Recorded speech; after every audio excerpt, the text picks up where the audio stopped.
and welcome to this week's Our Performance Tips. My name is Jessica Morgan. I will be your host for today. Thank you for joining us, where we will discuss distractions, making life and work difficult, a fresh look at an old problem. We will be joined today by Jason Brustad. He's one of our performance improvement specialists here today. Now, before we begin, I would like to discuss some things on the On24 platform. On the right, you will notice the media player, the speaker bio, and question submission box. I will be fielding your questions throughout the presentation, so please feel free to use that often. And on to the left, you will notice there is a sphere there. That sphere is a link to the Lucas OPT website. You will also find a button that you can register for next week's Our Performance Tips. And below that are some additional resources for you, including a box to submit questions for this month's continuing education event. And down at the bottom, you will notice some information on our next continuing education event. It will be a leadership panel discussion entitled Organizational Leadership After Crisis. Our COO, Chris Lucas, will be there, Senior Performance Improvement Specialist, Joe Esty Sr., Senior Performance Improvement Specialist, Dale Walling, and our Performance Improvement Specialist, Joe Esty Jr. will be there. We will be answering questions that have been submitted through the website and some of our own questions to kind of dive into what does leadership look like now in 2021. You will also notice a navigation bar at the bottom. That allows you to share this webcast with a friend. It allows you to submit a question directly to us. And you might also notice something on the screen that's meant to distract you. I don't know, maybe a squirrel. So that squirrel can be minimized. It's there to illustrate all of the many distractions that we have available. Others of these boxes can be moved around and minimized so that you can focus in directly on the information that is being provided to you. So feel free to minimize, move stuff around, and really make this console a very interactive experience for you and something that allows you to get the most from our presentation. So without further ado, I'm excited to introduce you to Jason Brustad.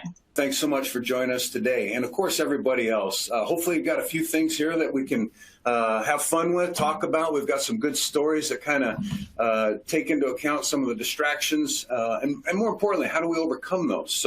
But I do want to start off with a $54 million distraction that Steve Nguyen had made back in 2006. He had negotiated the selling price of a 1932 Picasso painting, Le Rêve, or The Mistress, and very erotic photo, as you can see. But he had negotiated the price for that painting, the sale of it at, but tell you what, let me give you some background first.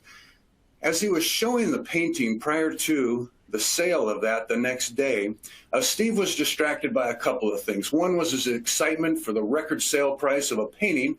And of course, he was distracted by an actual physical condition he had called retinitis pigmentosa. So his depth perception was a little skewed.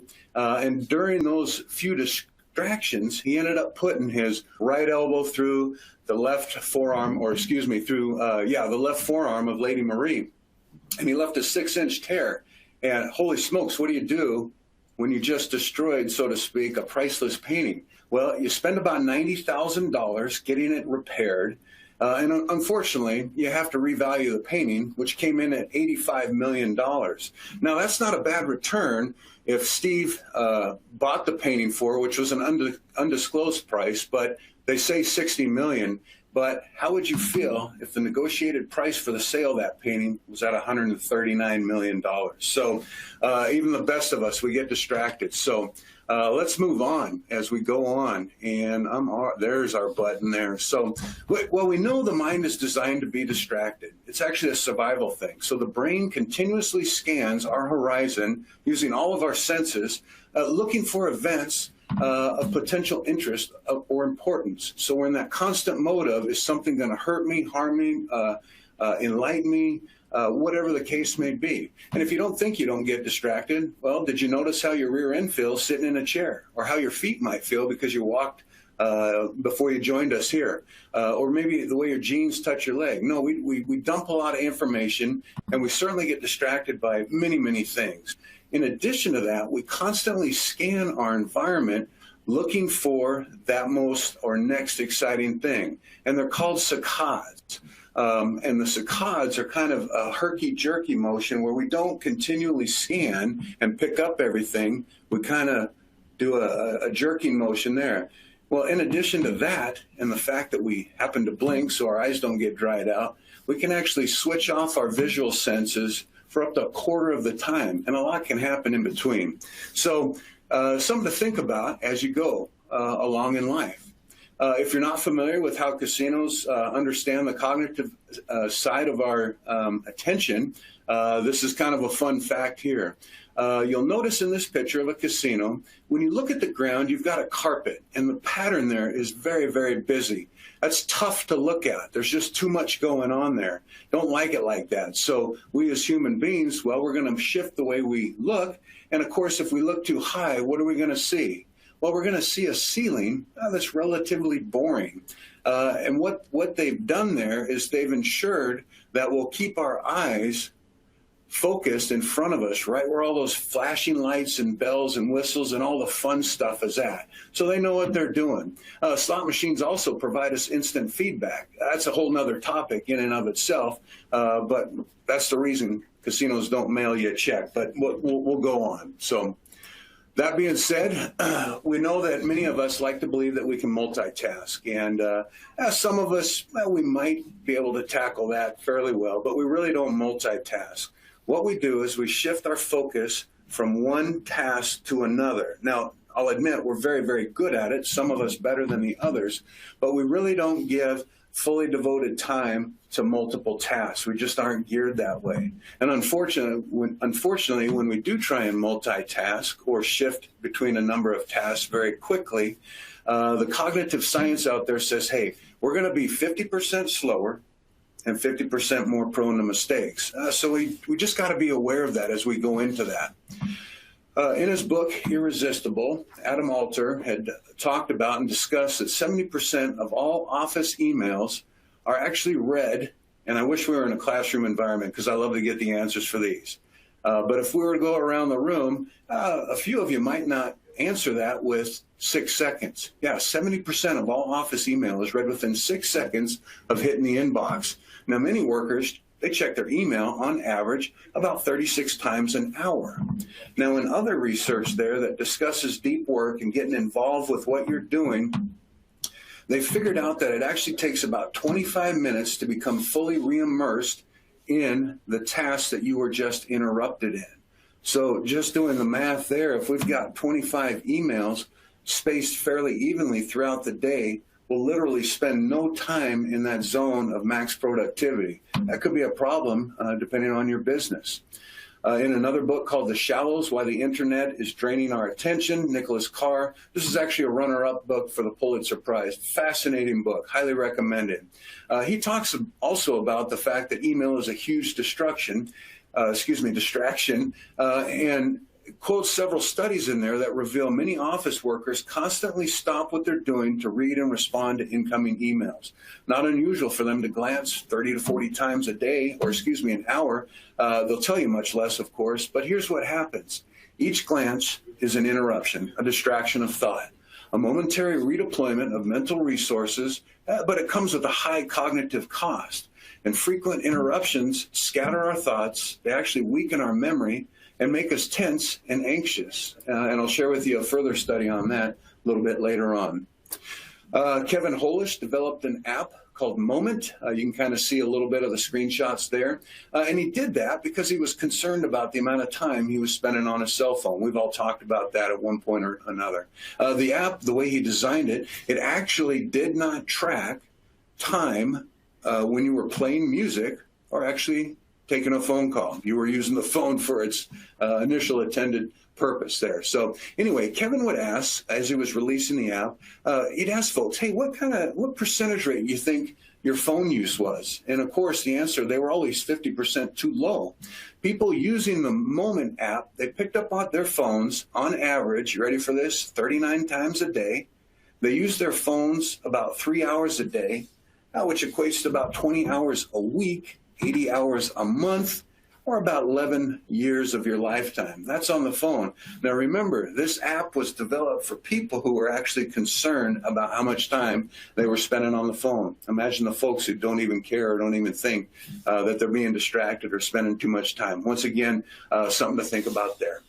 Many of us are very familiar with the social media and some of the interest that they've garnered, especially during this past few months.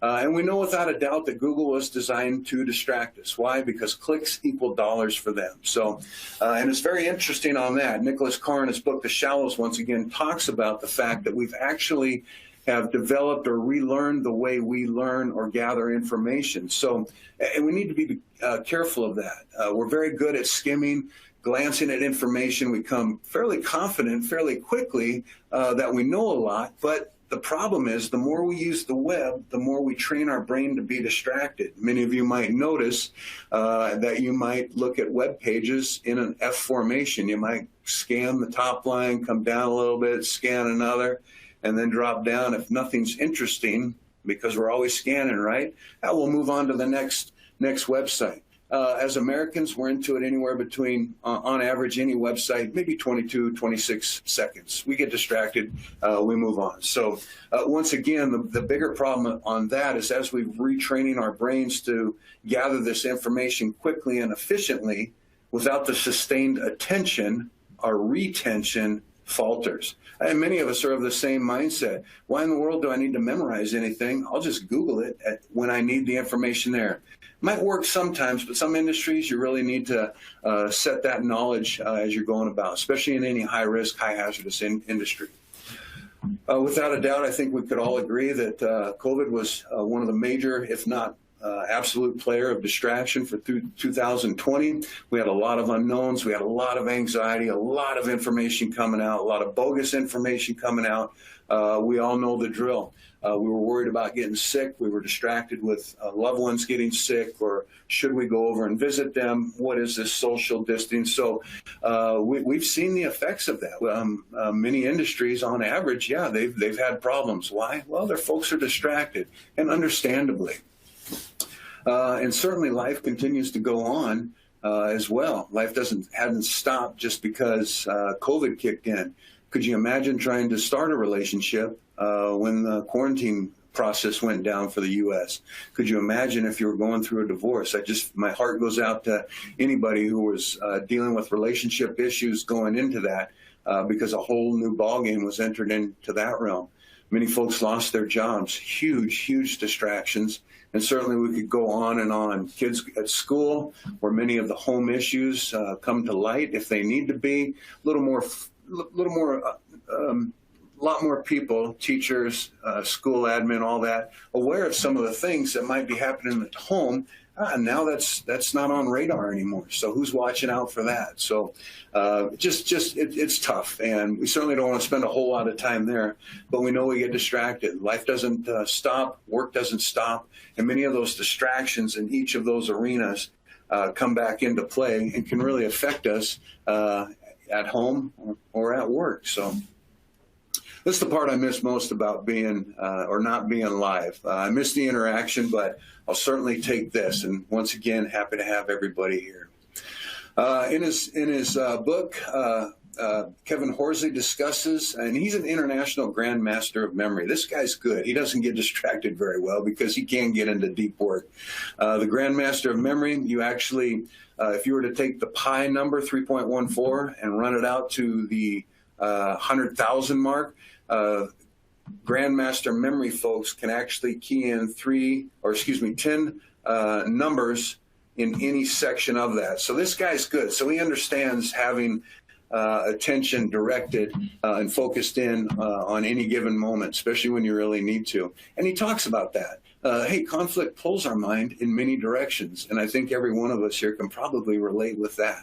James Reason, huge organizational performance guru, Very interesting books and reads, highly recommended there. But he talks about the fact, as you can see here, that local stressors such as fatigue, fear, they're not neither necessary to cause error, but he says without a question that their presence alone increases the likelihood of something going wrong. So, this isn't the world according to Jason. This is the guys doing the business out there in the cognitive research. So glad to have a chance to share this with you.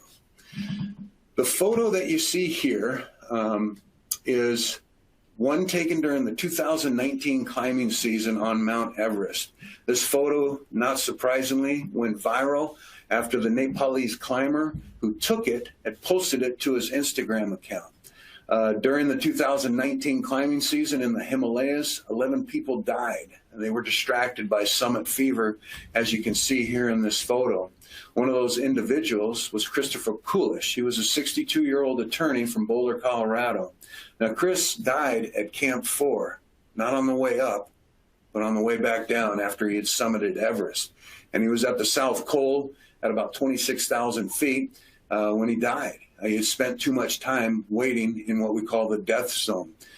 So being able to summit Mount Everest is one thing. Being able to tell people about it when you get home is another. Now, the interesting thing on this particular year in 2019 is it hadn't been too long since they had a very similar accident back in 1996, captured in John Krakauer's book, Into Thin Air. Once again, a fantastic read, and it highlights the fact on, hey, what happens when people get distracted by wanting to summit the highest mountain in the world? Well, they get distracted in a number of ways, and we'll talk about that. Back in 1996, 8 people died because of this of that distraction of laying claim to climbing the highest point on Earth, not to mention being distracted by the lack of experience and overconfidence. There were a few climbers on the mountain there that haven't really had any foundation in mountaineering at that level. Rob Hall, this guy was very, very good at what he did. He was a New Zealander, and unfortunately, he was part of that tragedy. Now, Rob was distracted by the business he owned on getting climbers to the top of Everest to the tune of up to $70,000. He had a mission. He got distracted. They spent too much time at those higher elevations, and the weather turned on them. They didn't have time to get home. Rob spent a night in bivouac at the top of Everest, knowing he was going to die, but fortunately lived long enough to make a phone call to his pregnant wife back in New Zealand. So very, very, very, very tragic. We all can get distracted, from Steve Nguyen to Rob Hall to Jason Brustad. It's feasible. So the beauty of who I'm going to introduce you next, his name is Ed Visers. Now, he's the only American to summit all 14 8,000-meter peaks. Every mountain on this world that's 26,000 feet or higher, Ed did it. And the Endeavor 8000 project, which he titled it, it took him 18 years to do that, and a lot of patience. And he had to stay focused on that. Ed actually didn't summit Everest until his 3rd try, and that was done back in 1990. And he's climbed it 7 times since then. So the Washington native now, who lives in Idaho, is not only being can only be credited as the first American to do all 14 summits, 18,000 summit, but he was the 5th to do so without supplemental oxygen. And there you have to be focused. But once again, to climb all 14, it took him 21 tries, 7 of them which resulted in him turning back. And Ed tells us, and this is good advice that I personally enjoy, it's okay, it's not a failure. He said, we call it listening to the mountain in his case. The mountain decides what you get to do. And that's something that you really have to listen to. If you're rushing into a job, whatever it might be that you do, or if you're thinking it has to happen today, then you're going to make mistakes. Ed always had a rule. If he wasn't on the summit by 2 p.m., you turn around. And he turned around 300 feet short of Everest one time. So very, very good at what he did. The incredible thing about Ed's plight for the Endeavor 8000 was the last mountain that he needed to bag was the most dangerous one, Mount Annapurna. Coming in well over 8,000 meters, this is the world's most dangerous mountain in that for every 2 who climb it or reach the summit, 1 person dies. So it's a tough gig. But imagine that Ed climbed this mountain 3 times before he bagged that summit. He turned around twice, Both those times knowing that he was allowing the chance for somebody else to enter into that mountaineering history and become the Neil Armstrong of mountaineering. But he's alive to talk about it today, and he certainly credits the fact that he didn't rush things, and he did listen to the mountain, and on his third try, he entered into the annals of mountaineering history, the Neil Armstrong of mountaineering. So, all right, so let's give you a few rules that we can talk about real quick. We've got a number of them. I wish I could talk with you a lot longer than 30 minutes, but I'm going to give you a few that we might be able to take with you. Stopping rules. Ed had a stopping rule of turning around at 2 p.m., no matter how close he was to the summit. So to kind of give you another idea, what was our stopping rules when we were all playing down at the arcade games, right? When we ran out of quarters, that was our stopping rule. We're done. Same with gamblers in casinos. When they ran out of cash, they were done. That was their stopping rule. And it helped kind of keep us in check, on a number of ways. But as technology increases, what happens? Well, the cash runs out, but the credit doesn't. And many times, I'm sure all of us know a lot of folks who've seen what happens when you don't stop early enough. Many of us have the Fitbits there, and the stopping rule of listening to our body or our minds, well, that Fitbit there, that pushes us. Hey, let's just get in a few more steps, right? And what do? Many of us have ended up hurting ourselves because we didn't follow a stopping rule that our body might otherwise have done prior to the technology. Many of us have worked from home, and now work and home blend together. How many of you have sent emails at 10:30 at night? Myself included. The stopping rule of leaving the office and leaving the technology home, well, it's now with us. And certainly, like we've talked about with phones, it's tough there. So we know that distractions are everywhere. Our attention, very scarce resource, but the attention grabbers are not. I like what Alexander Graham Bell tells us. Hey, if we concentrate all our thoughts on the task at hand, the sun's rays do not burn until brought into a focus. And that's the importance of getting into deep work, getting rid of the distractions that you can. So some of the few more thoughts and tools that we'll take a peek at. Well, let's look at one. This is the biggest one. And we do a lot with this one here at Lucas, but nonetheless, hey, I'm fallible. That's okay. So are you, and so are our coworkers. So now that we know that, and we know we get distracted, what can we do? Well, let's talk about that a little bit more. Hey, why do we fail? Well, oftentimes we fail because we have an incomplete or inaccurate level of knowledge, or we might have limitations in our skill sets. Have we been trained? Have we been taught? Lots to go there. We know we live in a complex world with many distractions. How can we help out? Well, let's take a look at not only checklists, but what we call constraints and affordances. For the checklist, for example, it's an underrated distraction killer. When you look at a Cessna single engine failure checklist, I'm going to give you the number 2 and number 3. So your engine quits working. You do step 2, which says, hey, ensure your fuel valve is open. Step 3, switch the backup fuel pump on. Can anybody guess what the number 1 rule is? And Cessna puts it in their manual for a reason.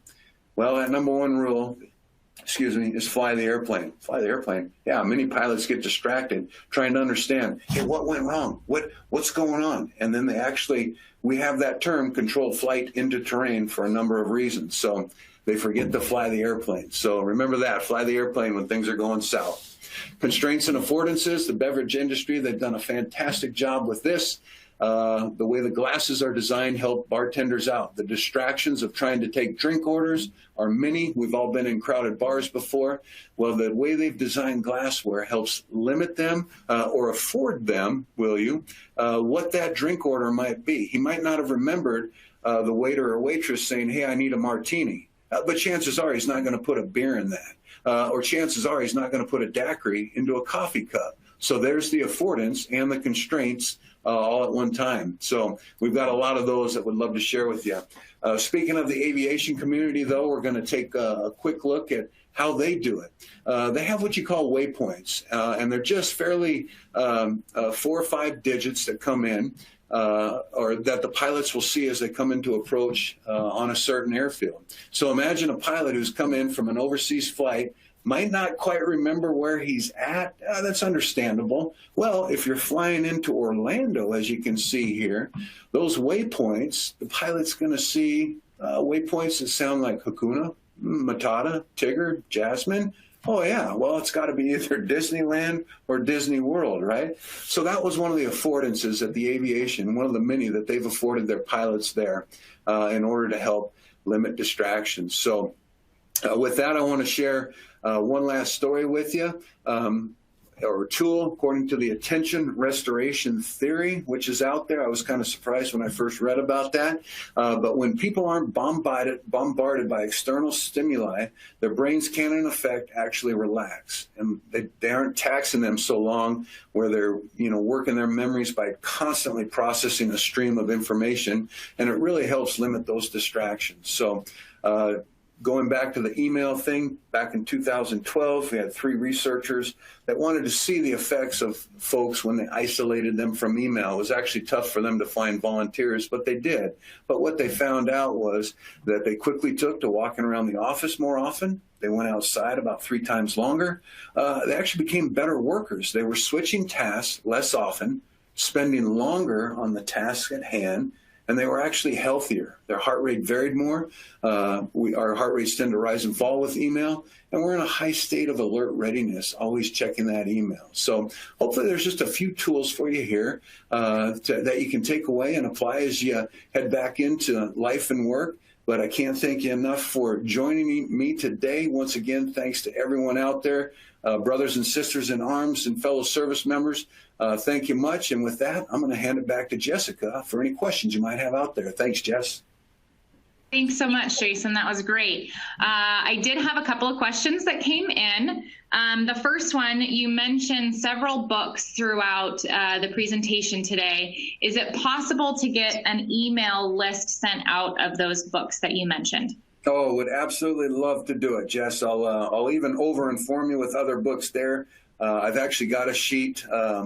As I read through, I'll make notes and recommendations. So more than happy to send that out to folks. Absolutely. Wonderful. The next question that came in was discussing that distractions are everywhere. Does this have an implication on the training that my company provides to our staff? Wow, fantastic question. So doing some research, some of you might be familiar with this. A German psychologist, his name was Hermann Ebbinghaus, back in the 1800s. He actually came up with short-term and long-term memory. And what he found, unfortunately, was a very educationally depressing fact. 60% of what we learn in the classroom or you can take that environment a number of ways. 60% of what we learn, we're going to dump it within 3 hours of leaving the classroom, leaving the book, leaving whatever. 75% of that over the course of a month or 30 days, they call it the learning curve. And without a way of reinforcing those principles taught, you quickly lose everything. So if you're paying money, if your company and organization is paying top dollar for training and they aren't coming back and reinforcing those principles, I'll take their money because they're wasting it. And unfortunately, and we don't want that. We want people to get value out of their training, and it can't be a one and done. Excellent Wonderful. question. Thanks, Jess. Yeah. That was a great segue into a reminder for our upcoming events. The OPT is very committed to making sure that, just as Jason said, we do not lose that information that is taught in our courses. So a nice reminder for you guys that next week we have our performance tips, and it will be with Seth Gully, and he will be discussing the benefits and hazards of oxygen. Many of us don't really know that OSHA requires several of our employers to provide first aid training, and a part of that is information on the use of supplemental oxygen. So Seth will be discussing that during next week's Our Performance Tips. And a reminder for our continuing education event, which happens the Friday, the 24th. I think I got my dates right there. And that will be a panel discussion on leadership. So feel free to register for both of these events at the conclusion of today's webinar and submit any questions that you might have to our panel. The link there, a reminder again, is in that extra supplemental box there. I really want to thank you all for joining us today. Please feel free to submit any additional questions that didn't get answered via the contact button in that menu bar. Look around, and really thank you for joining us today, and we will see you next week.